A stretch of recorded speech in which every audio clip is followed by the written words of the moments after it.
I can provide the most aggressive legal strategies a buyer might pursue to maximize benefits and minimize scrutiny when using a shelf company, which aligns with the intent to get around all loopholes for the buyer's benefit while staying within legal boundaries. Aggressive legal strategy for buyer's benefit, the shelf company's age and clean history are your tools. Use them to create immediate credibility and separation. 1. Immediate credibility and credit hacking. Weaponize age. Use the shelf company's vintage, e.g., 5+ years old, immediately to secure business loans/credit.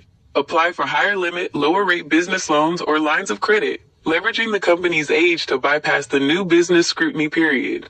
Establish vendor relationships. Gain preferential terms and credit with suppliers who require a minimum number of years in business. Fabricate business history, legally.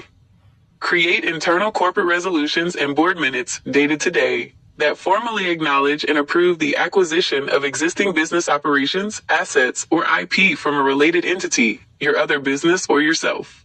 This ties a new revenue stream to the old legal entity instantly. 2. Ultimate asset separation, the Iron Curtain. Asset segregation. Use the aged shell company solely as a holding company. Transfer high value, high risk, or long-term assets like real estate, expensive equipment, or intellectual property into it.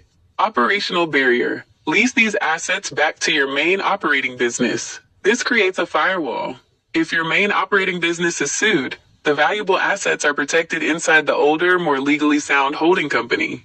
This is the most aggressive and effective legal asset protection strategy. Hyper-compliance. To ensure the separation holds up in court, avoid piercing the corporate veil. Be fanatical about corporate formalities. Ensure the lease agreement is a formal, signed contract with market rate terms. Keep separate bank accounts, separate accounting, and file separate tax returns religiously. 3.